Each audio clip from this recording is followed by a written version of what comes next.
Hello students, জ্ঞানজ্যোতি coaching centre পক্ষ থেকে তোমাদের আরেকবার স্বাগত জানাই।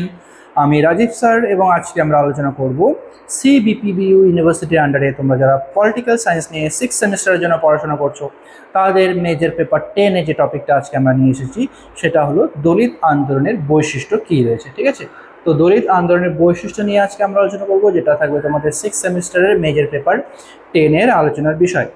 আচ্ছা, ভিডিওটি শুরু করার আগে তোমরা যারা আমাদের চ্যানেলে প্রথম এসেছো বা এখনও আমাদের চ্যানেলটিকে সাবস্ক্রাইব করোনি তারা অবশ্যই চ্যানেলটিকে সাবস্ক্রাইব করো এবং পাশে থাকা বেল আইকনটিকে ক্লিক করে দিও, যাতে আমাদের পরবর্তী ভিডিও নোটিফিকেশন তোমরা খুব সহজেই পেয়ে যেতে পারো। এছাড়া তোমরা যারা অনলাইনে আমাদের সাথে যুক্ত হতে চাও এবং আমাদের থেকে কোর্স পারচেস করতে চাও তারা অবশ্যই স্ক্রিনে যে দুটো ফোন নম্বর দেখতে পাচ্ছ এই দুটো ফোন নম্বরে আমাদের সাথে সরাসরি যোগাযোগ করে নিতে পারবে। অনলাইনে যে সমস্ত সুযোগ সুবিধাগুলো আমরা তোমাদের জন্য রেখেছি, তোমরা এখানে পেয়ে যাবে live classes, recorded classes, high quality notes এবং 100% কমন সাজেশন। মেজর স্টুডেন্টদের জন্য পুরো সেমিস্টারে কোর্স ফি রাখা হয়েছে অল সাবজেক্টে শুধুমাত্র 1199 এবং মাইনর স্টুডেন্টদের জন্য রাখা হয়েছে অল সাবজেক্টের কোর্স ফি পুরো সেমিস্টারে শুধুমাত্র 699। এছাড়া গুগল প্লে স্টোরে আমাদের একটা অ্যাপ্লিকেশন রয়েছে, যেই অ্যাপ্লিকেশনটার নাম হলো পিস্টিক অল এডুকেশন। তো এই অ্যাপ্লিকেশনটা ডাউনলোড করেও তোমরা আমাদের সাথে যুক্ত হতে পারো এবং অ্যাপ্লিকেশনে থাকা যে বিভিন্ন কোর্সগুলো রয়েছে সেই কোর্সগুলোর অ্যাক্সেস গ্রহণ করতে পারো। আর এই মুহূর্তে তোমাদের জন্য একটা স্পেশাল অফার চলছে আমাদের এখানে, যেটা হলো যে মাইনর বা মেজর যাই কোর্স পারচেস করুক না কেন পুরো কোর্স তোমরা পেয়ে যাবা সম্পূর্ণ বিনামূল্যে। তার জন্য তোমাদেরকে করতে হবে শুধুমাত্র 99 রুপিজে আমাদের এখানে রেজিস্ট্রেশন। ঠিক আছে, তো এই 99 রুপিজে যদি রেজিস্ট্রেশন তোমরা করে নাও তাহলে বাকি পুরো যে কোর্স ফিটা তোমাদের মেজর কোর্সে পারচেস করো বা মাইনর সম্পূর্ণ কিন্তু বিনামূল্যে পেয়ে যাবে। ঠিক আছে, আচ্ছা, তো চলো এবার তোমাদের যে মেন টপিক সেই মেন টপিক আসা যাক, যেটা হলো দলিত আন্দোলনের বৈশিষ্ট্যগুলো কি আছে। আচ্ছা আচ্ছা ভারতীয় সমাজ ব্যবস্থায় জাতপাত ভিত্তিক শোষণের বিরুদ্ধে এবং সামাজিক সমতা প্রতিষ্ঠার লক্ষ্যে যে আন্দোলন গড়ে উঠেছিল তা দলিত আন্দোলন নামে পরিচিত। ঠিক আছে, তো ভারতের সমাজ ব্যবস্থায় এই জাতপাত ভিত্তিক এবং শোষণের বিরুদ্ধে যে আন্দোলনটা তৈরি হয়েছিল বা আন্দোলন শুরু হয়েছিল সেই আন্দোলনকেই কিন্তু আমরা দলিত আন্দোলন বলে থাকি। এই আন্দোলন কেবল রাজনৈতিক ক্ষমতার লড়াই নয়, শুধুমাত্র যে রাজনৈতিক ক্ষমতাই অর্জন করতে হবে তো শুধু এটাই কিন্তু লক্ষ্য ছিল না। ঠিক আছে, দলিত আন্দোলনের এটি শতাব্দীর পর শতাব্দী ধরে চলে আসা অস্পৃশ্যতা, অবমাননা, বঞ্চনার বিরুদ্ধে দলিত সমাজের আত্মসম্মান এবং সামাজিক মুক্তির একটি ঐতিহাসিক সংগ্রাম। ঠিক আছে, বছরের পর বছর বা একদম অতীতকাল থেকে যে এই সমস্ত শ্রেণীর উপরে অত্যাচার চলে এসেছে, ঠিক আছে, অস্পৃশ্যতার নামে, ঠিক আছে, তারপরে তাদের উপরে বিভিন্ন ধরনের শোষণ করা হতো, এই শোষণের বিরুদ্ধে, ঠিক আছে, অবমাননার বিরুদ্ধে এবং বঞ্চনার বিরুদ্ধে যে আন্দোলনটা শুরু হয়েছিল সেটাই ছিল দলিত আন্দোলন। আচ্ছা, এই আন্দোলনের প্রধান যে বৈশিষ্ট্য রয়েছে, প্রথম বৈশিষ্ট্যটা আমরা দেখে নেব, যেটা হলো বর্ণাশ্রম এবং জাত প্রথার তীব্র বিরোধিতা। এখানে বর্ণাশ্রম এবং জাত প্রথা যেটা ছিল এই আন্দোলন কিন্তু সেটার তীব্র বিরোধিতা করে। ঠিক আছে, দলিত আন্দোলনের অন্যতম প্রধান বৈশিষ্ট্য হলো সনাতন হিন্দু সমাজে কঠোরতম চতুর্বর্ণ যে ব্যবস্থা এবং মনোবাদী আদর্শের তীব্র বিরোধিতা করা। ঠিক আছে, তো হিন্দু সনাতন ধর্মে যে বর্ণ ব্যবস্থাটা ছিল এই বর্ণ ব্যবস্থা এবং মনোবাদী আদর্শে যারা আদর্শিত ছিল তাদের তীব্র বিরোধিতা এই আন্দোলন করেছিল। এই আন্দোলন মনে করে যে জাত প্রথাই দলিতদের সামাজিক দাসত্বের মূল কারণ। ঠিক আছে, তো জাত প্রথাই কিন্তু মূল কারণ তারা মনে করত, যেখান থেকে দলিত শ্রেণীর সৃষ্টি হয়েছে।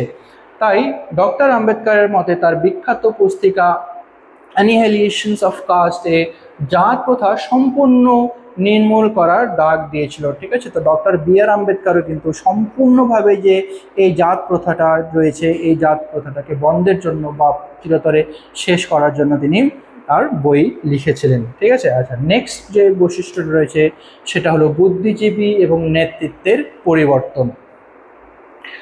আচ্ছা, এই আন্দোলনের একটি বড় বৈশিষ্ট্য হলো যে এর নেতৃত্বের রূপান্তর। ঠিক আছে, প্রাক স্বাধীনতার পূর্বে দলিতদের লড়াই উচ্চবর্ণের সমাজ সংস্কারকদের যেমন রামমোহন রায় বা বিদ্যাসাগর একটি বিশেষ ভূমিকা নিয়েছিল। ঠিক আছে, প্রথম অবস্থায় দলিতদের সঙ্গে এই লড়াইয়ের সঙ্গে এরা কিন্তু উচ্চ সমাজ শাসক যারা রয়েছে তারা কিন্তু অংশগ্রহণ করেছিল, কিন্তু বিশ শতক থেকে বা বিংশ শতক থেকে ডক্টর বি আর আম্বেদকরের নেতৃত্বে দলিত সমাজ নিজেদের আন্দোলনের হাল ধরে নেয়। ঠিক আছে, তারপরে কি হয়, ডক্টর বি আর আম্বেদকরের পরে তার প্রচেষ্টায় যখন এই আন্দোলনের সঙ্গে ডক্টর বি আর আম্বেদকর জড়িত হয়, তখন দলিতরা কি করে, তারা নিজেরাই নিজেদের এই আন্দোলনের সঙ্গে কিন্তু যুক্ত হয়ে যায় এবং বা নিজেরাই এই আন্দোলনের প্রধান হাল হয়ে ওঠে। ঠিক আছে, প্রধান ঢাল হয়ে ওঠে। সমকালে দলিত সাহিত্যিক, কবি এবং বুদ্ধিজীবীরা এই আন্দোলনের তাত্ত্বিক ভিত্তি মজবুত করেছিল। তো সেই সময় দলিত সাহিত্যিক যারা ছিল, যারা কবি বা বুদ্ধিজীবীরা যারা ছিল, তারা কিন্তু এই আন্দোলনের সাথে যুক্ত হয়। নেক্সট হলো শিক্ষার উপর সার্বিক গুরুত্ব আরোপ।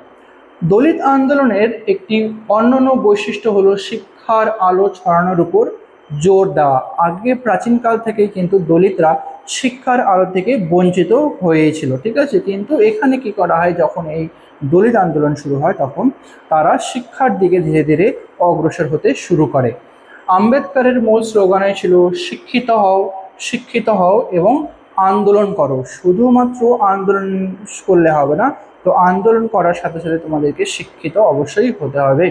ঠিক আছে, তো আম্বেদকরের এই আন্দোলনের বিশ্বাস করতেন যে শিক্ষার মাধ্যমে দলিত তরুণদের মধ্যে রাজনৈতিক সচেতনতা এবং আত্মমর্যাদাবোধ জাগ্রত করা সম্ভব। তো শিক্ষাই হলো এমন একটি মাধ্যম, যেই শিক্ষা অর্জনের মাধ্যমেই কিন্তু দলিতরা যারা রয়েছে তারা রাজনৈতিকভাবে তারা সচেতন হতে পারবে, রাজনৈতিকভাবে শিক্ষিত হতে পারবে এবং তাদের যে আত্মমর্যাদা বোধ রয়েছে সেই আত্মমর্যাদা বোধ কিন্তু প্রকাশ পাবে। ঠিক আছে, আর এটা ছিল শুধুমাত্র একমাত্র শিক্ষা অর্জনের মাধ্যমেই এটা কিন্তু সফল হতো। আচ্ছা, নেক্সট যে বৈশিষ্ট্য রয়েছে সেটা হলো রাজনৈতিক দল গঠন এবং ক্ষমতার অংশীদারিত্ব। স্বাধীনতার পর দলিত আন্দোলন কেবল সামাজিক প্রতিবাদের মধ্যে সীমাবদ্ধ থাকেনি, যে শুধুমাত্র যে সামাজিক দিক থেকে যে প্রতিবাদগুলো ছিল সেখানেই এই আন্দোলনটা সীমাবদ্ধ ছিল না, তা সরকারি সংসদীয় রাজনীতিতে অংশ নেয়। ঠিক আছে, আস্তে আস্তে সরকারি যতগুলো রাজনীতি রয়েছে, সংসদীয় রাজনীতি, সেখানেও কিন্তু দলিত আন্দোলন ধীরে ধীরে অংশগ্রহণ করতে শুরু করে। রিপাবলিকান পার্টি অফ ইন্ডিয়া থেকে শুরু করে পরবর্তীকালে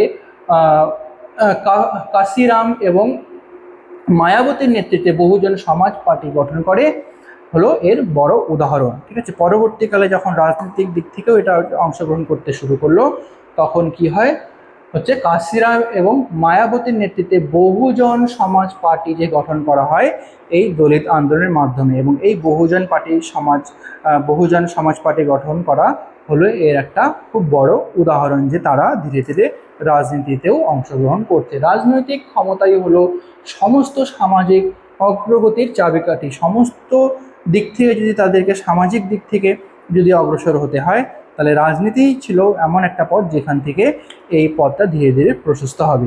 এই বিশ্বাস দলিত আন্দোলনের অন্যতম প্রধান চালিকা শক্তি। তো তারা বিশ্বাস করতে যে সমস্ত দিক থেকে যদি তাদেরকে উন্নত হতে হয়, তাহলে রাজনীতি হলো এমন একটা পথ যেখান থেকে তারা ধীরে ধীরে উন্নতির দিকে অগ্রসর হতে পারে। নেক্সট হলো আমূল রূপান্তর এবং ধর্ম পরিবর্তন। দলিত আন্দোলনের ইতিহাসে একটি উল্লেখযোগ্য বৈশিষ্ট্য হলো ধর্মীয় নিপীড়ন থেকে বাঁচতে বিকল্প পথ খুঁজে নেওয়া। ঠিক আছে, তো ধর্মীয় যেই সমস্ত রীতিনীতিগুলো ছিল, তো এই ধর্মীয় রীতিনীতিগুলো বা বিভিন্ন ধরনের ধার্মিক দিক থেকে তাদেরকে অনেক সময় নিপীড়ন করা হতো। তারা তখন বুঝতে পেরেছিল যে এই সমস্ত যদি বিকল্প পথ যদি তাদেরকে নিতে না হয়, তাহলে কিন্তু তাদের এই শোষণটা নিপীড়নটা চলতেই থাকবে। এই জন্য তারা ধর্মীয় দিক থেকে কিন্তু বিকল্প পথটা খুঁজে নিতে পেরেছিল। 1956 সালে ডক্টর আম্বেদকর তার লক্ষাধিক অনুগামী নিয়ে হিন্দু ধর্ম ত্যাগ করে বৌদ্ধ ধর্ম গ্রহণ করেন।